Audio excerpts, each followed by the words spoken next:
Mick, a retired soldier, prepares to leave his home. He carries a file of important documents and a photograph of himself with another man. On the way, he stops at a hardware store, buys a sledgehammer, and continues his journey. Eventually, his car pulls up in front of an old rubber factory. At the factory, a worker confronts him and demands that he leave. Mick responds by saying he is the brother of Laszlo, which prompts the worker to contact the boss, Renda. When Mick finally meets Renda, he explains the reason for his visit. His younger brother, Laszlo, died in what the factory called a workplace accident. Mick has come to demand compensation for the loss. The man in the photo turns out to be Laszlo. Mick then produces official claim papers showing Laszlo's family is entitled to $12,750. Renda does not take him seriously. Instead, he laughs in Mick's face and insults him. Mick stands his ground and refuses to leave without the payment. Enraged, Renda orders his men to throw Mick out and rough him up.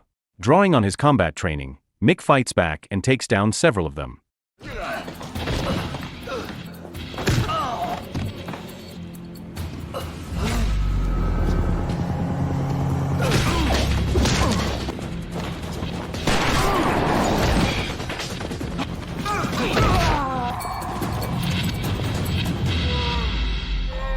Easy now. Make it easy. The tables turn when Renda steps in with a shotgun and points it at Mick's back. Outnumbered and surrounded, Mick is forced to surrender. Renda wastes no time and calls the police, accusing Mick of assault and attempted murder. That same day, Mick is arrested. His fight for justice has only begun. This is Escape from Death Block 13. At the police station, Mick is introduced to Detective Borelli and her partner, Agent Langley. They reveal their suspicion that Laszlo's death is tied to an illegal smuggling operation. Shocked, Mick learns his brother was not killed in an accident but murdered. Detective Borelli offers him a deal.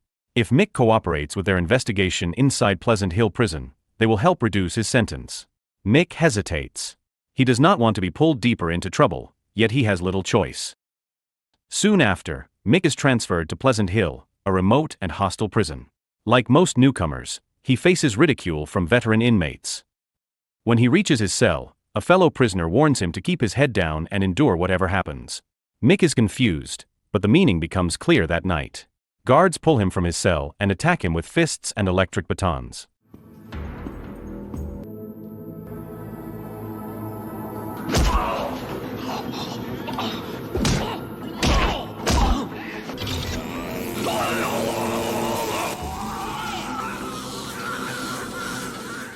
His screams echo through the halls, but the other inmates only laugh, knowing this is a routine initiation for new arrivals. Bloodied and broken, Mick is thrown into a filthy isolation cell. The next morning, the prison warden pays him a visit. Unlike most wardens, she dresses like a wealthy socialite in designer clothing. Calm and composed, she offers Mick a cup of coffee and makes small talk. Then her tone shifts. She tells him to follow the rules if he wants to avoid another beating. The message is clear. Her words are less advice than a threat. After his release from isolation, Mick joins the inmates for breakfast and meets Tex, his cell neighbor. Tex explains that the previous night's beating was a standard welcome and warns that fighting back will only bring worse punishment. As they talk, Mick notices one inmate eating a different meal from the rest. Bud tells him the man is Bunyan, who works for the head warden and gets special treatment. Bud and the others caution Mick to stay out of Bunyan's way if he wants to avoid serious trouble. After breakfast, the prisoners are sent to clean the yard. While working, Mick sees an elderly inmate struggling with supplies and steps in to help. The old man, known as Wizard, is infamous for his rambling and odd behavior. He tells Mick about a tunnel in Block D, once used when the prison was still an asylum. According to Wizard, the tunnel leads directly into the forest and could be a way out. Most inmates dismiss his story as nonsense. When the break bell rings, the prisoners gather in the yard. Two groups face each other, and a muscular inmate challenges Bunyan to a fight. Bunyan, who calls himself the king of Cell Block 13, accepts without hesitation. The fight begins. Come on, you got it, Cheney!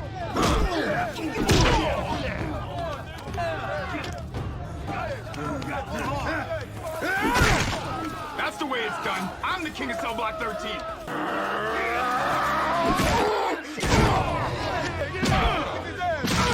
But things escalate when one of Bunyan's men stabs the challenger with a knife. The yard erupts in violence as prisoners clash. Guards release tear gas, and Warden orders warning shots from the tower to break up the chaos. Get their attention.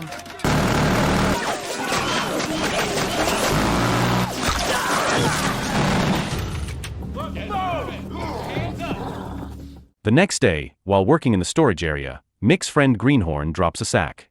When it splits open, they find a hidden package of contraband. Shocked, they quickly shove it back before the guards notice. Later, Mick receives a secret call from Detective Borelli. She asks if he has found anything useful. Mick tells her about contraband hidden in shipments from Renda's company. Borelli promises to push for parole in exchange for his cooperation. Meanwhile, the assistant warden delivers a report on Mick. Warden has been monitoring him through CCTV and knows Borelli has contacted him. She also learns that Mick's arrest was pushed by Renda, her partner in the smuggling ring. Furious, she confronts Renda at his factory. He claims he only wanted to stop Mick from uncovering their operation, but Warden warns him never to act without her approval again. Back at the prison, Greenhorn makes a desperate attempt to escape from guards who target him without reason. Cornered with nowhere to run, he is hit with a powerful electric shock that kills him instantly. Oh no, no, please! I swear I didn't do anything wrong! Please, no!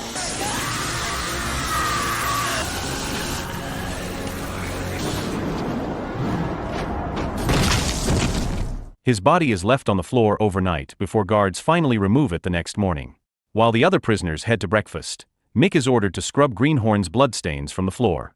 As he works, Warden arrives and offers him a deal. She promises to reduce his sentence if he agrees to work for her. In reality, her goal is to intimidate him and keep him away from her smuggling operation. To tighten her grip, Warden makes an arrangement with Bunyan, the prison's most feared inmate, to keep the others under control. Even Bunyan, ruthless as he is, looks shaken by her threats. Behind her polite tone, Warden shows herself to be ruthless and calculating. The next day, Bunyan begins testing Mick. He drops his food and accuses Mick of ruining his meal in front of the others. Mick refuses to take the blame and pushes back, provoking Bunyan further. When one of Bunyan's men mocks him, Mick elbows the man in the face, drawing blood. Tex quickly warns him to stay alert. Mick has now become Bunyan's main target. Later, Bunyan and his men ambush Mick during a storage shift. The fight is brutal, but Mick's combat skills give him the advantage.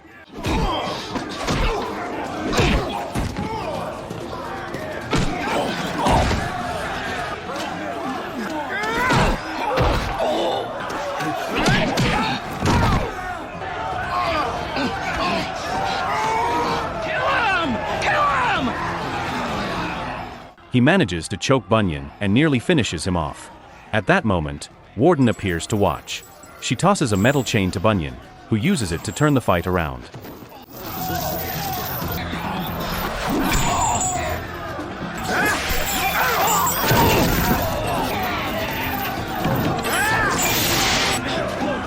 Mick reacts quickly, blocking Bunyan's strikes with a wooden plank. He regains control and wraps the chain around Bunyan's neck once again. This time, he stops short of killing him. Mick refuses to sink to the level of Renda or Warden, who destroy anyone in their way. Some inmates are disappointed, wishing Bunyan had been eliminated. Warden, furious at Mick's defiance, orders her assistant to place both fighters in isolation. Mick is locked in a cell, handcuffed and cut off from the rest of the prison. Not long after, a doctor enters with a syringe. As he prepares to inject Mick, Bunyan bursts in and knocks him out, revealing that the two have been secretly working together on an escape plan. At the same time, other prisoners begin staging a rebellion against the guards. Mick and Bunyan head toward the prison chapel, hoping to find an exit. When they arrive, the door is locked and guarded. They are forced into a fight.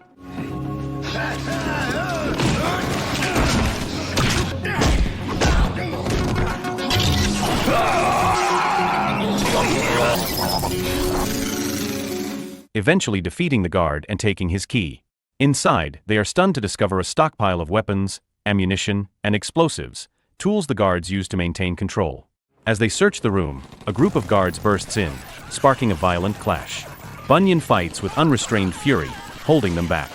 Meanwhile, chaos spreads through the prison. Inmates overpower the guards, and Warden panics. With her assistant at her side, she searches for an escape route. Despite holding the keys to every door, she finds herself trapped by the uprising. Desperate to survive, she abandons her assistant and sacrifices him to cover her own escape. Elsewhere, Mick and Bunyan push forward, battling guards and even the doctor, who has recovered and tries again to stop them. They manage to defeat their attackers, but not before witnessing Wizard being gunned down. His death steals their resolve. They move toward the yard, where a SWAT team awaits, and a fierce gunfight erupts. Forced back inside, they enter another wing of the prison and find two separate pathways. To save time, they split up. Bunyan stumbles across a hidden door that leads to the very tunnel Wizard once described. Before he can alert Mick, Warden appears and tries to kill him. At the last moment, Mick arrives and shoots her. Even wounded, Warden tries one final tactic, speaking softly in an attempt to manipulate Mick and beg for her life. Her words fall flat. Mick shows no mercy and ends her life inside the same prison she had ruled with corruption and cruelty.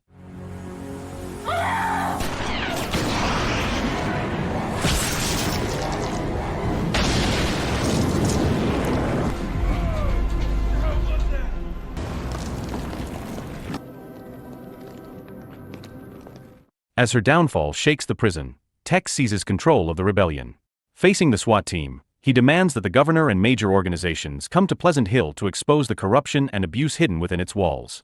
Meanwhile, Mick and Bunyan slip through the tunnel. Once outside, Bunyan breathes the fresh air with joy, savoring freedom for the first time in years.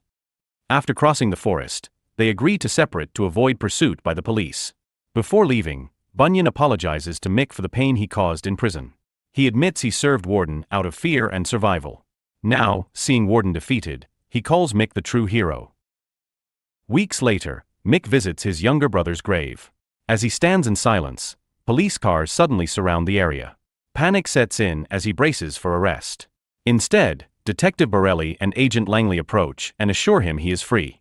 His fugitive status has been cleared. Because of his cooperation, the authorities dismantled the largest smuggling ring in America, and the governor dropped all charges against him. Mick also receives the long-awaited death compensation for his brother. Agent Langley goes further, offering him a government job. Mick hesitates. His focus is now on his family, not a new mission. In the closing scene, Mick walks into Renda's factory, holding the sledgehammer he once purchased. With a cold tone, he forces Renda to confess his crimes. Then he ties him to a running grinder machine. Renda meets the fate he earned, and Mick finally avenges his brother's death. The story ends with justice delivered.